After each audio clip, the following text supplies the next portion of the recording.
Mon baladin va nous parler justement du patrimoine de la Rance. Où qu'est-il maintenant, mon Jean-Seb? Où tu te promènes, notre guide? Bah écoute, Laurent, je me promène dans les rues de Dinan. Là, il y a tous les immeubles ici datent du XVIIIe siècle, 1782. C'est absolument magnifique. Et justement, cette identité dinanaise, Dinan doit beaucoup à la Rance de l'avoir fait. C'est une ria, la Rance en Basse-Bretagne, on dit un aber, qui a été creusé. Et c'est très étonnant de trouver un tel aber, une telle ria, avec un fleuve qui a très peu d'affluents et qui a pas énormément de débit. Mais en fait, c'est les périodes glaciaires qui ont favorisé ça, parce que le creusement s'est accentué avec le recul de la mer, et puis quand la mer est revenue, les eaux sont remontées, et ça donne cet endroit absolument magnifique, avec des paysages somptueux, une histoire étonnante, des paysages tout à fait splendides, parce qu'aujourd'hui c'est un peu midi en Rance. Aux premières heures du jour, le paysage est encore un peu brumeux et les bateaux se laissent tranquillement bercer par les eaux. Un décor façonné par un fleuve qui prend sa source au cœur de la Bretagne, la Rance. Et pour découvrir ce trésor qui serpente entre Ille-et-Vilaine et Côte-d'Armor, rendez-vous est donné au départ de Saint-Suliac. C'est là que nous faisons la rencontre de Yann Février, un naturaliste passionné de la Rance, au point même qu'il lui a dédié un ouvrage. On va larguer.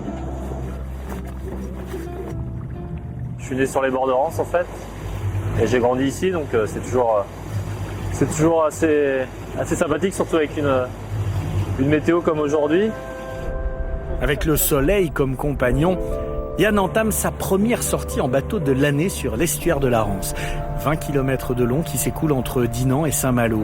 Un havre de paix et de nature, à peine dérangé par les bateaux de plaisance qui ont depuis longtemps remplacé les navires transportant des marchandises entre les grandes villes de Bretagne. Il y a beaucoup de fréquentation et en même temps c'est un écrin de nature. Et il y a une nature qui est très accessible, très visible. On n'a pas besoin forcément d'une longue vue ou autre pour découvrir la nature, une paire de jumelles. Les oiseaux sont relativement confiants justement parce qu'il y a beaucoup de gens à passer. C'est plus accessible que beaucoup d'autres sites que je connais en fait en Bretagne.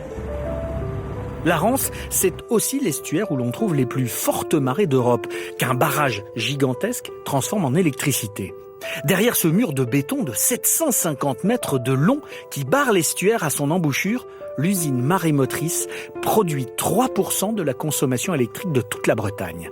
Une activité incessante qui régit aujourd'hui toute la vie de l'estuaire et qui fait naître parfois à des kilomètres du barrage des images insolites comme ce paysage d'iceberg que Yann va s'empresser d'immortaliser.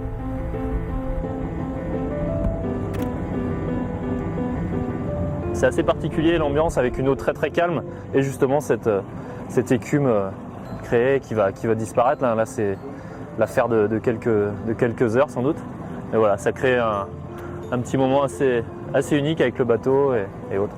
On se croirait un petit peu parti dans l'Arctique. Là. Un dernier cliché, et déjà la Rance retrouve un visage plus familier. Celui d'un sanctuaire de la vie sauvage où la nature est restée intacte. Sur 100 km, la remontée de la Rance est un peu un voyage à travers le temps. Ici, ce sont deux ponts et deux époques qui se superposent. Plus loin, sur les berges, voilà les prémices du barrage marémoteur, les moulins à marée. Il en reste une quinzaine sur la Rance, la plupart sont à l'abandon. Alors, pour trouver encore de l'activité tout au long du fleuve, il faut faire comme Yann et lever les yeux au ciel pour suivre les oiseaux migrateurs venus en France pour hiverner. Sur l'estuaire, pas moins de 230 espèces cohabitent en harmonie sur ces îlots protégés. Et pour les approcher d'un peu plus près, retour sur terre, à quelques mètres de ces vasières et des prés salés dont raffolent les oiseaux, une zone peu profonde où ne s'aventurent pas les bateaux. Le Bras de Châteauneuf, c'est la zone la plus riche, clairement en oiseaux, de tout l'estuaire de la Rance. Donc à la fois comme zone de repos, parce qu'il y a l'avantage d'avoir des petits îlots, des petits reposoirs pour se reposer à marée haute, et aussi une zone d'alimentation et de tranquillité pour tous ces oiseaux-là. Donc, et notamment en hiver, où on va avoir plusieurs milliers d'oiseaux qui vont se concentrer sur sur ces secteurs-là.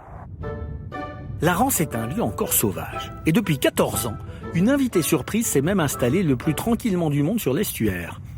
L9, c'est son nom et c'est un phoque vaumarin.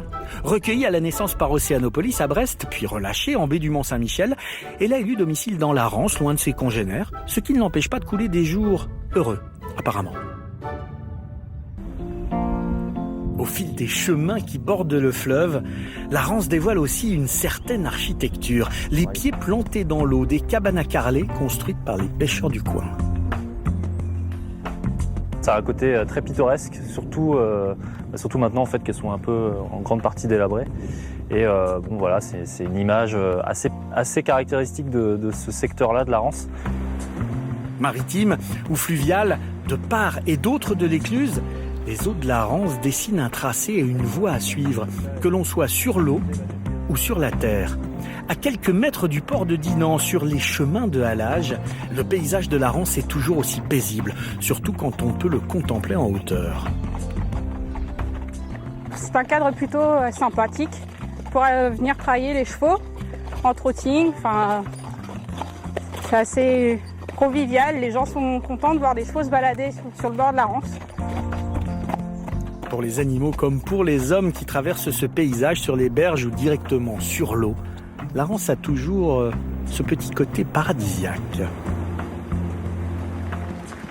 C'est une véritable invitation à l'émerveillement, cette Rance, à toutes les saisons, à toutes les heures du jour, parce que en fonction de la lumière, ça change. On va continuer le voyage quelques secondes sur la Rance avec des images absolument sublimes de André Clamagiran, qui est avec vous sur le plateau, qui a fait un documentaire amoureux sur la Rance qui s'appelle Madame la Rance, et on découvre des images de rives teintées de 1000 couleurs, avec des manoirs, avec des gentilhommières qui jalonnent comme ça le parcours. Tout le long de cet estuaire de la Rance, les rives sont compliquées, sont découpées, elles laissent apparaître là une baie, là une presqu'île, et tout le long il y a un patrimoine bâti absolument magnifique. Il y a des petits ports fluviaux qui permettent de s'arrêter quand on fait le parcours en bateau. Enfin, c'est absolument magnifique cette Rance. Je vous parle pas de la faune sur les rives et dans l'eau, c'est vraiment un endroit tout à fait somptueux. Et Bravo. alors, Laurent, oui. Je vais finir sur une petite devinette. Vas-y. Je suis dans la rue du Fossé ici, Oui. qu'on dit rue du Trou au Chat. Est-ce Oui. que tu sais ce que cela veut dire? Ah, peut-être une aiguille, non? Pas du tout. Bon. Le chat était une machine de guerre du Moyen-Âge qui permettait de se planquer sous des pots et un harnachement en bois, et ça permettait d'approcher les forteresses pour éventuellement enfoncer les portes avec un bélier sans craindre les cailloux, les pierres et autres projectiles qui vous tombaient dessus. Un peu comme J'aime la quand tu tortue. me parles Un de peu comme la polyarctique, tortue, oui. alors Un là. peu comme la tortue. Ouais. Voilà. C'est Et une ben ça tortue, s'appelait bravo. un chat. La tortue romaine, et donc, façon Moyen-Âge, Du chat, on appelle ça le chat, le C'est trou au devenu chat. le chat.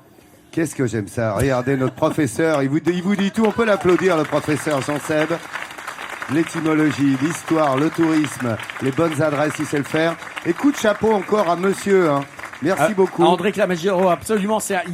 Le documentaire est vraiment magnifique. Voilà, merci beaucoup monsieur, bravo à votre talent.